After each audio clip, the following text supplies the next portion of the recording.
Selamat malam Bapak Ibu yang terkasih dalam Tuhan Yesus.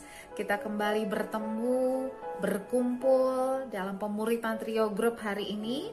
Kita bersyukur walaupun secara online kita masih terus dapat beribadah. Kita masih terus dapat memuji Tuhan dan mendengarkan firman-Nya. Malam hari ini, mari satukan hati sebelum kita mempelajari firman Tuhan, agar Roh Kudus memberi kita pengertian yang baru akan setiap hikmat dan setiap firman yang akan jadi terang untuk jalan-jalan kita. Mari kita berdoa. Bapa yang baik, yang kami kenal dan kami sembah di dalam nama Tuhan Yesus dan dalam persekutuan dengan Roh Kudus. Kami mengucapkan syukur atas kemurahan dan kebaikan-Mu. Engkau memelihara hidup kami dengan sempurna sampai hari ini. Saat ini Tuhan, kami rindu mempelajari firman-Mu. Biarlah Roh Kudus sendiri yang menyatakan isi hati Allah kepada kami. Mohon pimpinan-Mu untuk hamba-Mu, agar setiap yang Dia sampaikan sungguh-sungguh isi hati Bapa saja. Terima kasih Tuhan, di dalam nama Tuhan Yesus kami siap belajar firman. Amin. Saudaraku, mujizat Talitakum itu adalah satu mujizat yang spektakuler, yang luar biasa, yang bisa dialami oleh manusia. Karena itu mujizat yang tanpa bisa dimengerti oleh akal bagaimana caranya. Kalau mujizat kesembuhan, mungkin obat-obat adalah saluran berkat kesembuhan dari Tuhan. Kalau mujizat berkat, ya karena kita juga melakukan bagian kita. Tetapi mujizat Talitakum semata-mata adalah kuasa Allah, kebaikan Allah yang dinyatakan. Karena ini adalah kebangkitan dari kematian. Ini adalah mujizat yang sangat spektakuler.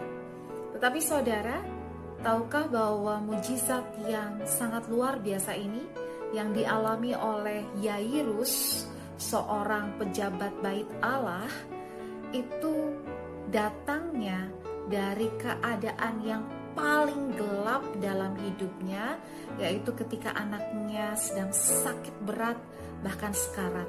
Tetapi tidak sampai di situ, bahkan kegelapan itu semakin gelap, kegelapan itu semakin kelam, karena ternyata pada akhirnya anaknya tidak hanya sekarat, tetapi justru sudah meninggal dunia. Kisah ini ditulis di Injil Markus pasal yang kelima ayat 22 sampai dengan ayat 43. Dan ini dimulai ketika Yairus, seorang kepala bait Allah, dia mendatangi Yesus karena saat itu anaknya sedang sakit berat, sedang sekarat. Saudara, untuk seorang pejabat bait Allah pada zaman itu tidak lumrah untuk datang kepada Yesus, untuk percaya kepada Yesus. Karena ini adalah komunitas ahli Taurat, orang-orang Farisi, para imam-imam kepala, dan juga orang-orang Saduki. Mereka ini adalah musuh dari Tuhan Yesus. Mereka benci pada Tuhan Yesus, bahkan mereka merencanakan pembunuhan kepada Tuhan Yesus. Oleh karena itu, kalau Yairus datang kepada Tuhan Yesus, itu berarti dia sedang mempertaruhkan reputasinya, jabatannya, karena saat itu dia tahu tidak ada seorang pun yang dapat menolong dia, yang dapat menyembuhkan anak perempuannya kecuali Yesus. Dan dia menaruh kepercayaannya pada Yesus. Ketika Yairus sampai pada Yesus, dia mengatakan bahwa datanglah ke rumahku karena anakku sedang sakit. Dan Yesus mengatakan, ya aku akan datang ke sana. Dan Yesus segera berangkat bersama-sama dengan Yairus dan diikuti dengan rombongan yang begitu banyak.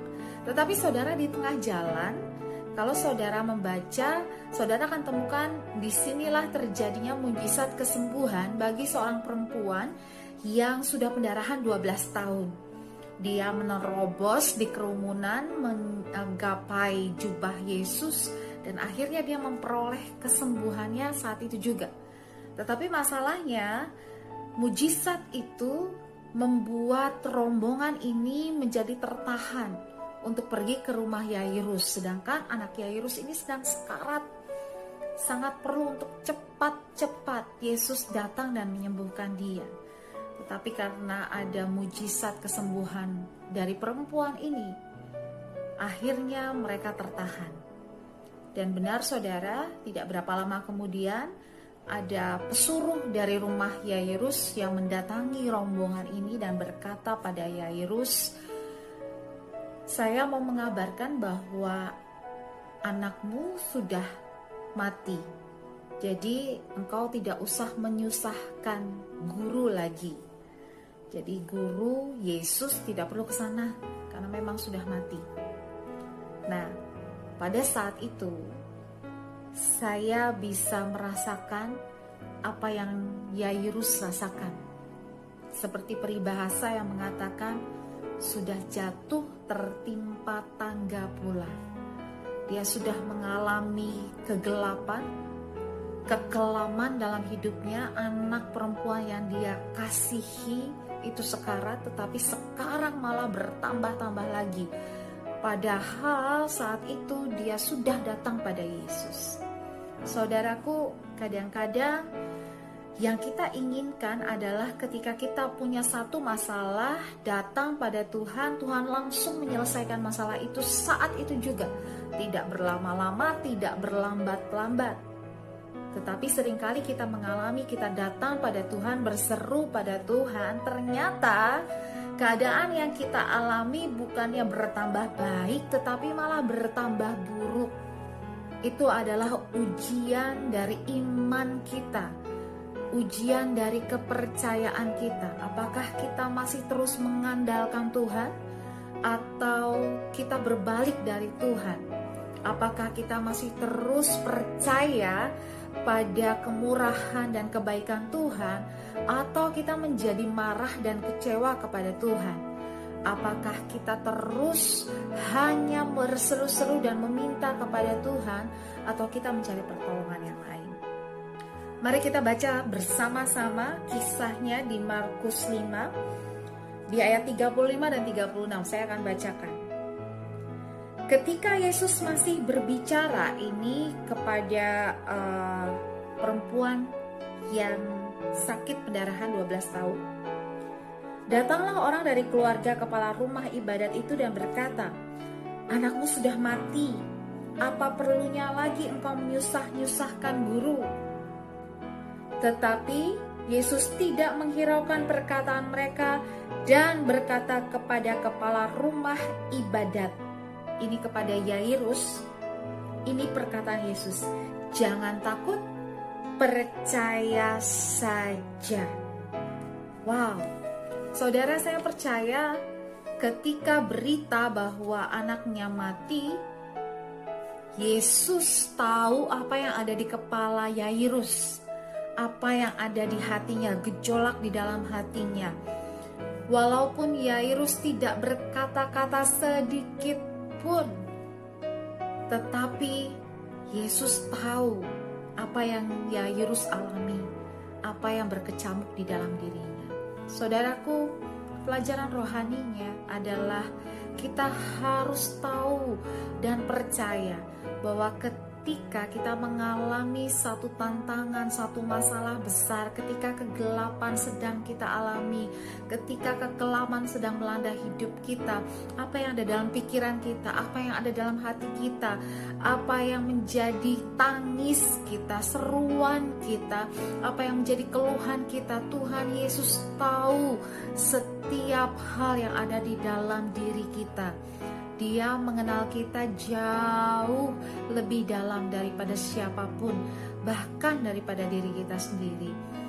Jadi, jika engkau sedang mengalami kegelapan yang paling kelam dalam hidupmu, jangan jauh dari Tuhan, karena hanya Tuhan yang akan mengerti isi hatimu. Jangan meninggalkan Tuhan, berlari menjauh daripadanya, tetapi justru semakin erat, semakin dekat kepadanya. Karena saat itu Tuhan sedang mengatakan kepadamu, jangan takut. takut, percaya saja. Hari-hari ini, kalau kekelaman ini sedang semakin gelap di antara dunia dan di antara bangsa-bangsa, dari pandemi ini yang kita tidak tahu di mana ujungnya, dan kemudian apakah ada masalah dengan krisis-krisis ekonomi, krisis keamanan dan sebagainya. Ketika kita tidak tahu lagi arah ke depan, kita tetap harus menguatkan hati kita dan dengar Tuhan Yesus berkata, setiap kali ada ketakutan dalam diri kita, Tuhan berkata, jangan takut, percaya saja. Ada satu ayat firman Tuhan yang menjelaskan mengenai ketakutan, yaitu 1 Yohanes 4 ayat 18. Dikatakan demikian, di dalam kasih tidak ada ketakutan. Kasih yang sempurna melenyapkan ketakutan. Sebab ketakutan mengandung hukuman dan barang siapa takut, ia tidak sempurna di dalam kasih. Saudaraku, sebelumnya saya tidak mengerti apa hubungannya antara ketakutan dengan kasih.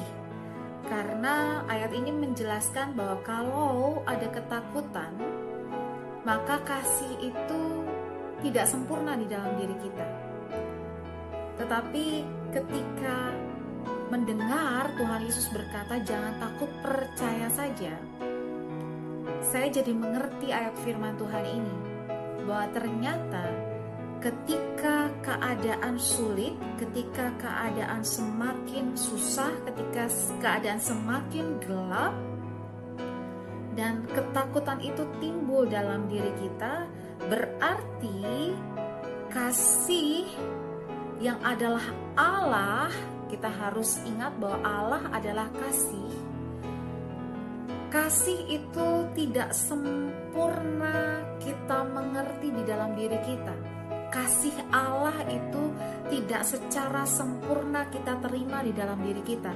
Karena kalau kita mengerti bahwa Allah adalah kasih dan dia tidak pernah merancangkan kecelakaan, dia tidak pernah memberikan anak-anaknya hal-hal yang buruk, dia tidak pernah memberikan ular ketika kita berseru-seru meminta roti.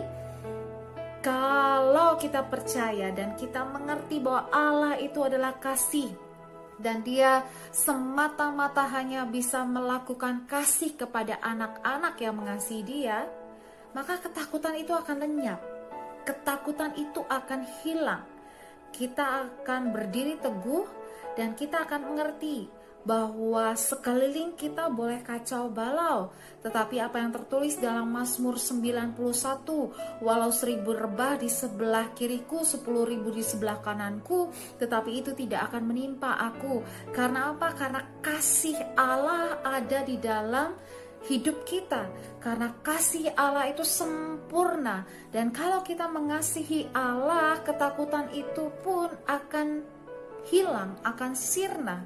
Karena kasih kepada Allah membuat kita percaya penuh, membuat kita terus memegang iman kita bahwa Allah yang kita sembah adalah Allah yang sanggup membuat jalan keluar di tempat yang paling mustahil sekalipun.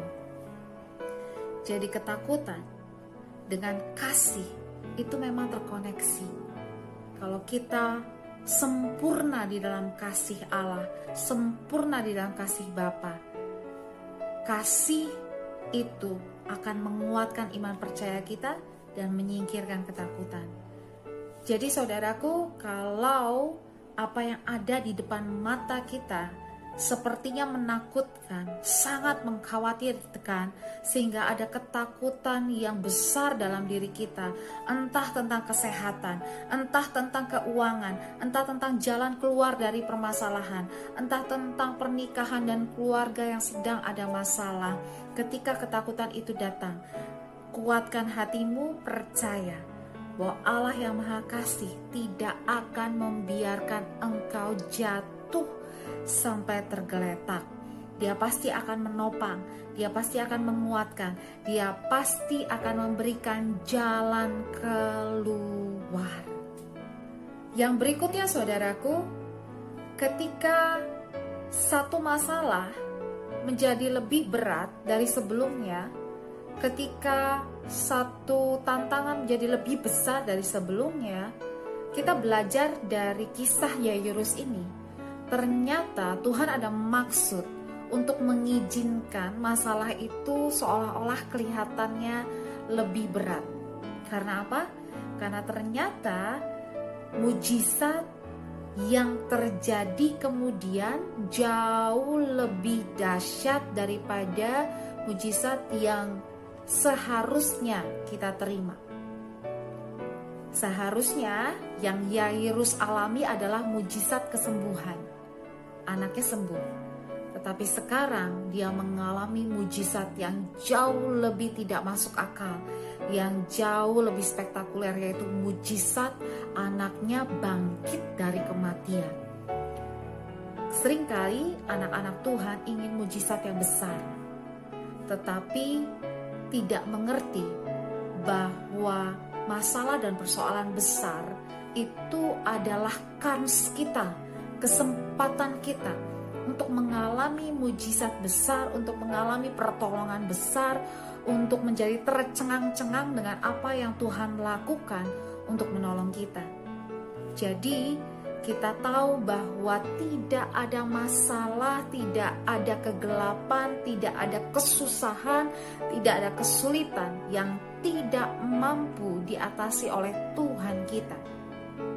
Oleh karena itu, sebesar apapun masalah kita terus percaya, kita terus berseru, kita terus berharap, dan kita terus kuatkan iman. Karena bagi Allah tidak ada yang mustahil, bagi Yesus tidak ada yang tidak mungkin.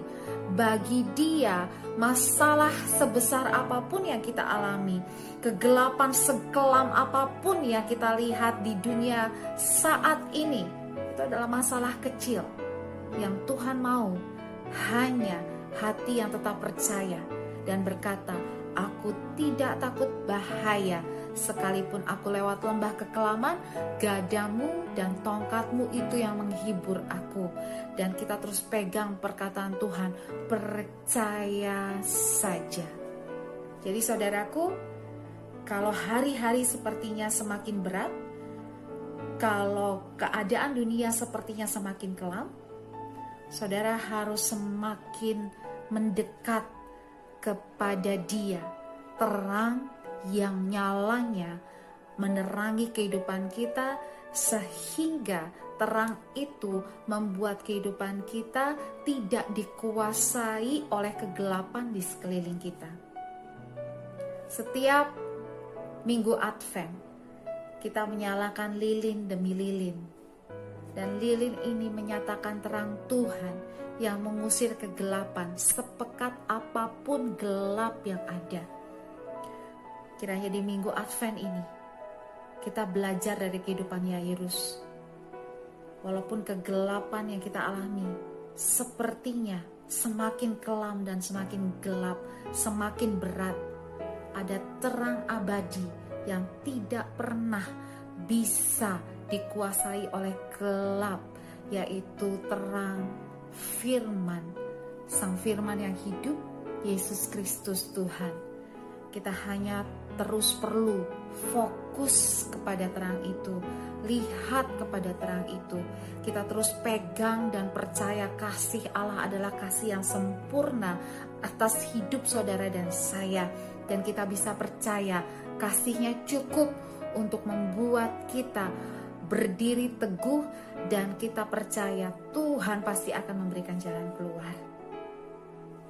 Jadi saudara, malam hari ini biarlah kisah Yairus itu membuat kita bangkit, talitakum, bangkit dari kondisi yang terpuruk, bangkit dari semangat yang turun, bangkit dari kekuatan yang sepertinya melemah, bangkit dari stamina yang sepertinya memudar, bangkit karena Tuhan kita sanggup membuat jalan-jalan di padang belantara dan sungai-sungai di padang gurun.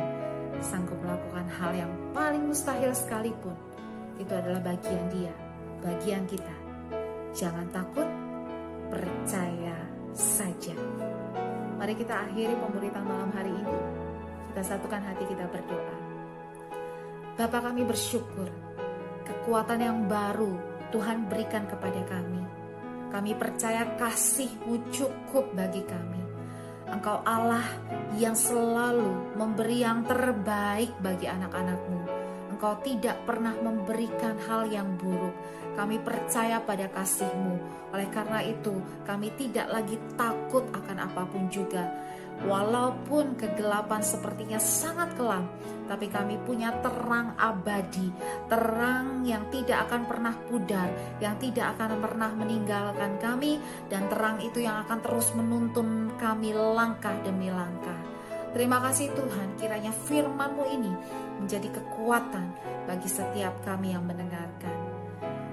Dan kami bersyukur, kami punya Allah yang ajaib, Allah yang sanggup melakukan mujizat yang jauh lebih besar dari yang kami doakan, bahkan dari yang kami pikirkan. Engkau dahsyat, Engkau luar biasa hebat, Engkau Allah semesta alam. Terima kasih Bapa yang baik. Kami mengucap syukur, dan biarlah malam hari ini istirahat malam kami juga terus dalam berkat dan perlindungan Tuhan. Ini doa seru kami Tuhan, yang kami satukan dengan doa yang Engkau ajarkan sendiri bagi kami. Bapa kami di dalam surga, dikuduskanlah nama-Mu, datanglah kerajaan-Mu, jadilah kehendak-Mu di bumi seperti di surga. Berikanlah kami pada hari ini makanan kami yang secukupnya, dan ampunilah kami akan kesalahan kami, seperti kami juga mengampuni orang yang bersalah kepada kami. Dan janganlah biarkan kami masuk ke dalam pencobaan, tetapi lepaskanlah kami daripada yang jahat, karena Engkau-lah yang empunya kerajaan dan kuasa dan kemuliaan sampai selama-lamanya. Amin. Mari terima berkat yang daripada Tuhan. Tuhan Yesus memberkati engkau dan melindungi engkau. Tuhan menyinari engkau dengan wajah-Nya dan memberi engkau kasih karunia. Tuhan menghadapkan wajah-Nya kepadamu dan memberi engkau damai sejahtera. Anugerah dari Bapa di sorga, cinta kasih dari Tuhan Yesus, pertolongan penyertaan dari Roh Kudus akan bersama dengan kamu sekalian, mulai dari malam hari ini sampai Maranatha, bahkan sampai selama-lamanya. Amin. Selamat malam, selamat beristirahat saudaraku. Tuhan Yesus memberkati.